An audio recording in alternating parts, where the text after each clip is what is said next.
Greetings collectors, and welcome to another Bossk Bounty video, and welcome to episode 197 of Bossk Bounty.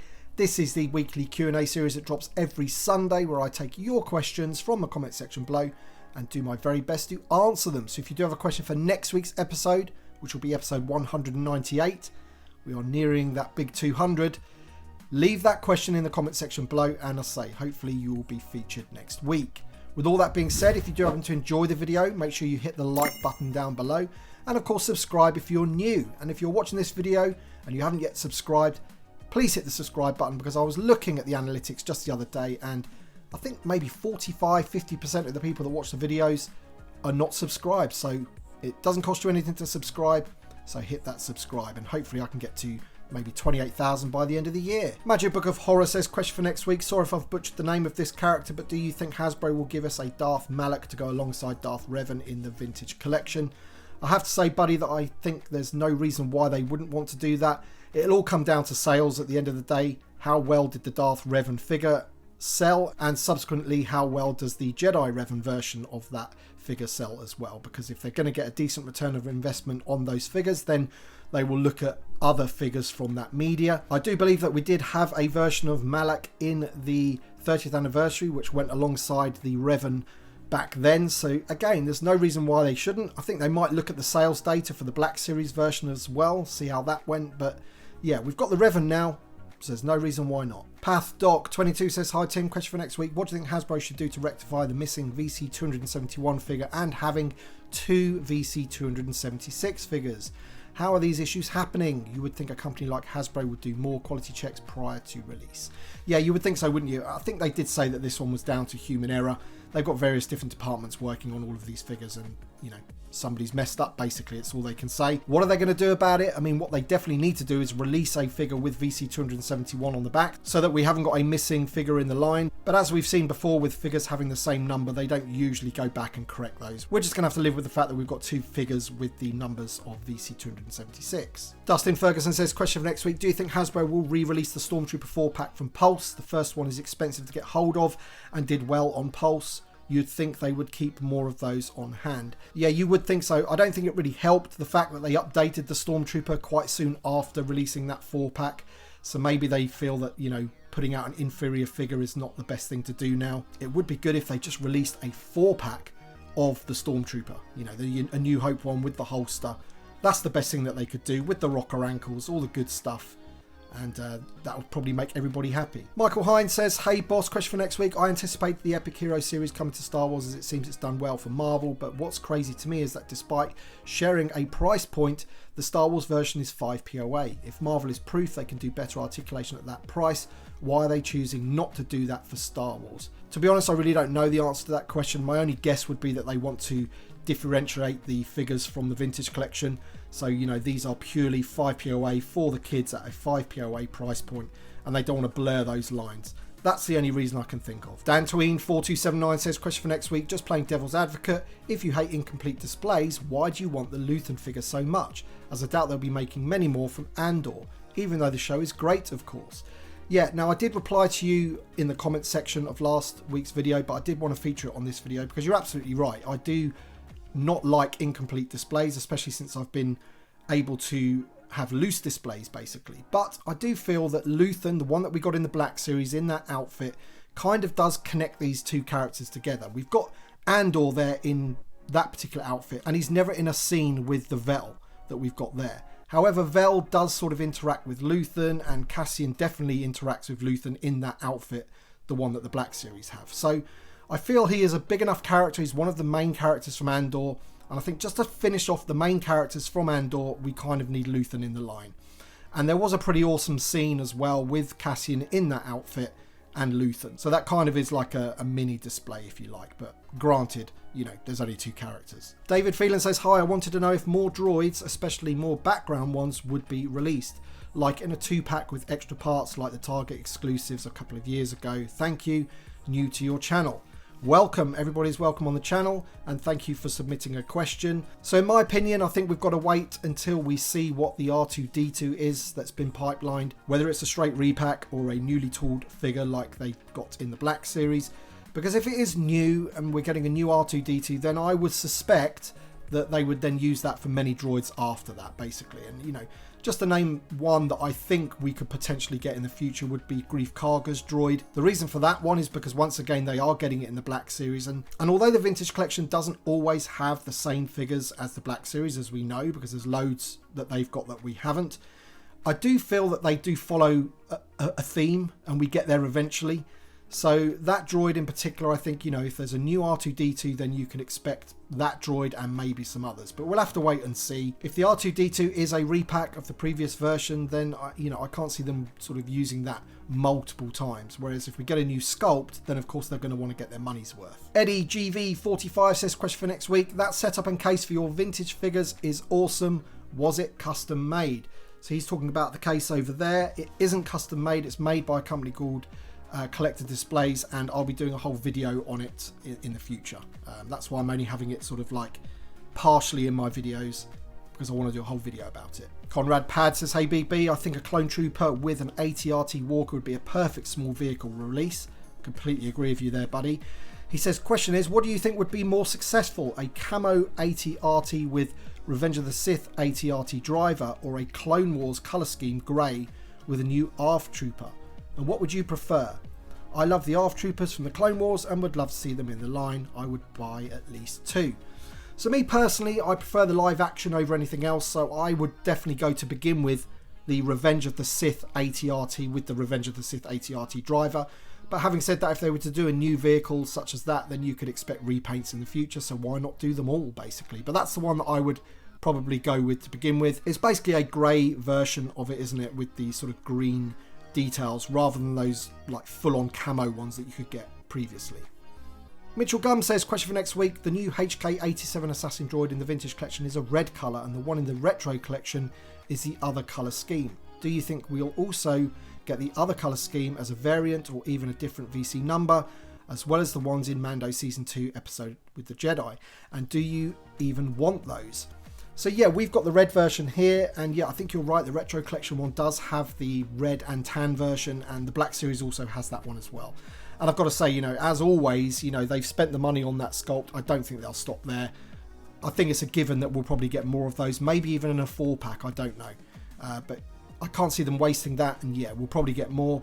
Whether we'll get one that's exactly like the one from the Mando, I don't know, but I can see that the other ones that featured with this dude in Ahsoka with the tan and the red, I can 100% see them doing that one. Nopesy6 says, with all the information in advance about new figures, do you think that Hasbro will ever release a surprise release that shows up in stores and online retailers on a certain day, e.g. May the 4th, and will we be so excited as we were as kids? I've got to say the answer is probably your name, Nopesy.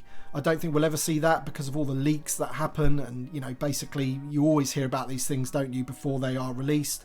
So I just can't ever see that happening. It would be good though, wouldn't it, if you just walked into a store and suddenly saw something you've never seen before. That would be awesome, but I think those days are gone. Resistance X-Wing Pilot says, hi Bossk, enjoyed the episode. My question for next week is, we definitely need a new Imperial Snowtrooper in the line, and I'd be totally fine with that happening first, but what do you think about a First Order Snowtrooper? They were much more present in the films than the Imperial version, appearing in all 3 sequel films, and have a lot of reuse potential with regular carded release, Troop Builder Pack, and a Rise of Skywalker Elite version with the cape. They're one of my favourite trooper designs, and I have them in second place on my top 10 for the last figure standing. Now, I've got to agree with you completely that they are a pretty cool design. I did like the look of them. I think the only issue with it is if they were to release that, what would it really go with? They don't have enough of the other characters in the line as it is. So as much as I think it would look good, and as you say would have lots of reuse, I just can't see them doing it, just purely because of the fact that we just don't have much else from, especially the Rise of Skywalker. In fact, all 3 trilogy films we have very, very little, don't we? But, you know, if they were to do sequel trilogy characters again in the Vintage Collection, he is one of those ones that would be at the top of my list because, you know, the trooper designs are pretty cool. User SE8RZ2XJ7C. That's a great name. Question for next week. Since you interact with a large collecting community, do you feel that there is no little interest in the new comic book characters? I'm thinking particularly of Skier. I would love that guy. Wouldn't it be in Lucasfilm's interest to get out at least one figure to help promote the High Republic? What are your thoughts on this? Have a great week. Yeah, it's a difficult one, isn't it? Because if they were to release a figure from the High Republic, how many people out there would know, you know, who that is and what the High Republic is, basically? Not everybody reads the comics and the books and things like that. I think what they need to do first of all is release like either an animated series or a live action show based on the time period for the High Republic, and see how they get on there, and then they can release figures from it. I think just releasing figures from a comic book, it would be a risky thing for them to do. Carl Wilson, who has just become a channel member, so thank you so much for that, buddy, says, "Hi Tim, I think it'd be nice for Hasbro to have an exclusive period for Ghost backers to pre-order the Chopper and Sabine mural card back figures for a period before general release, like one extra exclusive. What's your thoughts? Thanks, Carl." Yeah, I mean, obviously the people that have backed the Ghost should be able to 100% get those figures, and I think what they said is that it's going to be an open-ended pre-order, so they're never going to go out of stock. Basically every single person, whether you ordered the Ghost or not, will have the opportunity to pre-order that figure. Of course, you want to make sure that they are going to be all produced at the same time, and I definitely feel that the people that back the Ghost should get them in hand before anybody else. That's definitely something that I think they need to make sure happens. But in terms of being able to get them, being able to pre-order them, we shouldn't have a problem. C3PO Concept says, "What's up, sir? Do you think Mando Series 3 will get a retro wave? And if so, do you think they'll include an R5? Yeah, this is something that I haven't really thought about too much, because I'm not a massive fan of the retro collection from New Media anyway. But I would think that if the first two waves of the Mandalorian retro collection were a success and they sold well, then there's no reason why they wouldn't do a Season 3. And of course, if they were going to do a Season 3, you'd have to think they'd put R5 in there, wouldn't you? One of the main characters from Season 3, a classic legacy character as well. I could see them doing that. However, I think we are getting a Phantom Menace retro collection, are we not? So maybe that's where they'll go next year. Ryan Schultz says, "Hey Tim, congrats on finally getting in the new room. Question for next week. With the lack of new or actual reissue larger vehicles and beasts, is Hasbro slowly pruning collectors from the vintage collection?" So I don't think it's something that they're intentionally doing, if that is the case. You know, is it a thing that people might be leaving the hobby because there is no vehicles or beasts and things like that in the vintage collection? That could be a thing. I really don't know. But I don't think it's something they're doing on purpose. You know, it could be something to do with the retailers, the fact that these big box retailers don't want to, you know, have these vehicles on their shelves anymore. From the outside looking in, I know that a lot of them used to go to clearance quite quickly. I seem to remember the TIE Fighter going down to even as cheap as like $5 or $10, which, you know, at the end of the day is unsustainable, isn't it, basically? So yeah, I don't think they're doing it on purpose, but of course all of us would like more vehicles and beasts in the vintage collection, and maybe, hopefully, because of the success of the N1, hopefully it's making them think a little bit about them. RD Evans says, "Question, do you know if the legacy collection and vintage collection AT-ATs are identical aside from the packaging? I would like to get the vintage collection AT-AT, but I don't plan on keeping it in the package. I can get a legacy collection AT-AT for cheaper, but I only want to do that if it's identical, thanks." From my understanding, the AT-AT that came out in the Shadows of the Dark Side line, which is pretty much the legacy collection, is exactly the same as the AT-AT in the Empire Strikes Back box. Of course, the one in the Return of the Jedi box has the muddy feet, so it is going to be different. But yeah, I'm like you. I missed out on a legacy collection AT-AT just a few days ago, which I was really disappointed about. Because I don't really want to pay the prices for the vintage collection one, and I just want one loose. And following on from that, Des T says, "Great new setup in your new room, Bossk. Whether you keep this viewpoint or go back to the usual white background, either is nice. Question for next week, what's on your Christmas present wish list?" Well, it is the legacy AT-AT. As I said, I missed one the other week, and obviously it's not something that I've put on my list to get as a present from my wife or my brother or anything like that, but it's something that I'm looking out for, maybe to buy myself as a Christmas present.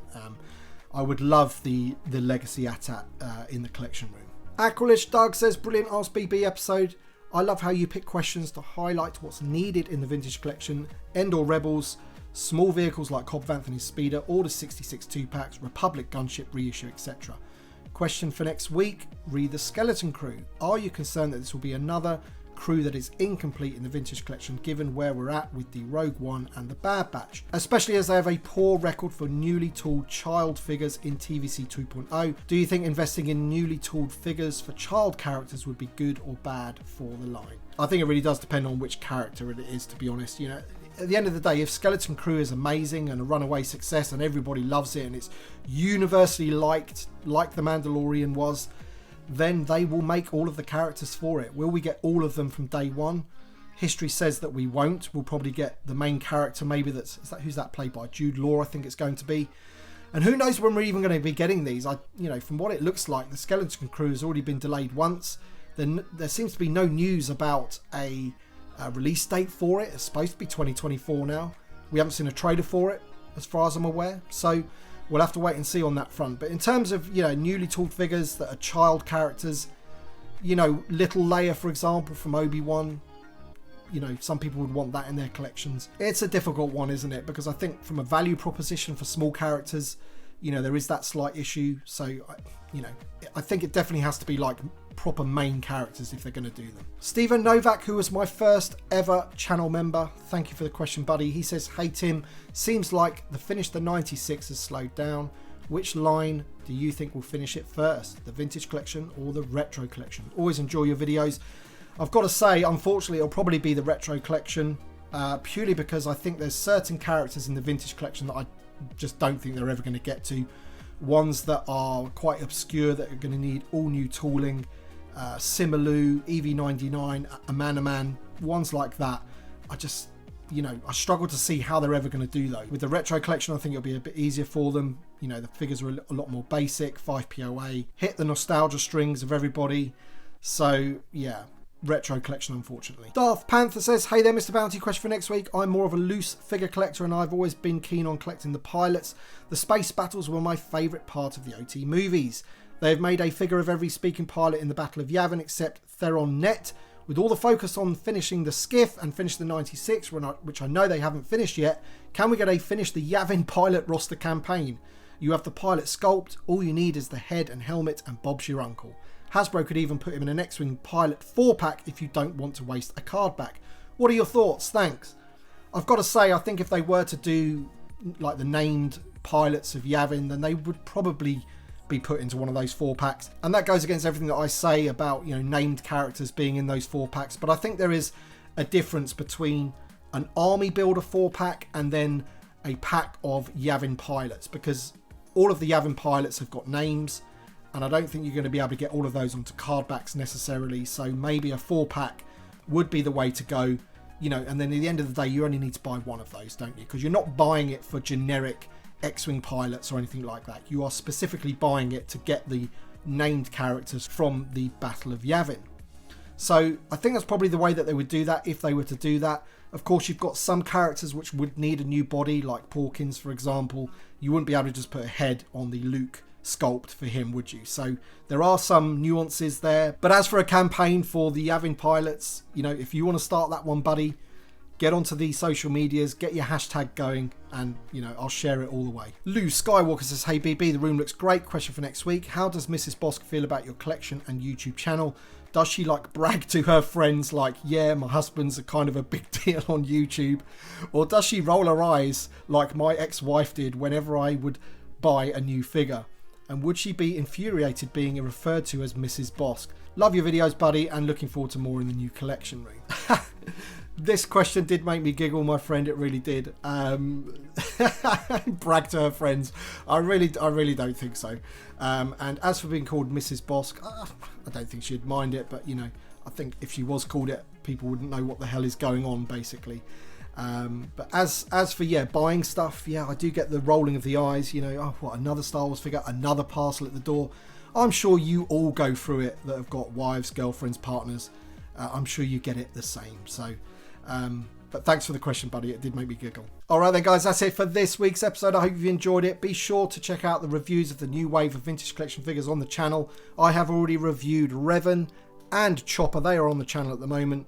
The Krennic review is available to my patrons at present, and it will be on the channel in the future. And of course, we do have the other figures from that wave. Looking forward to reviewing Pre Vizsla and the Hera figure, which will be cool. So thanks so much for watching. Don't forget to leave your questions in the comment section below for next week's episode. And thank you to my Patreon supporters and channel members for supporting me in the way that you do. It is greatly appreciated. Thanks for watching, everybody, and we shall see you on the next one.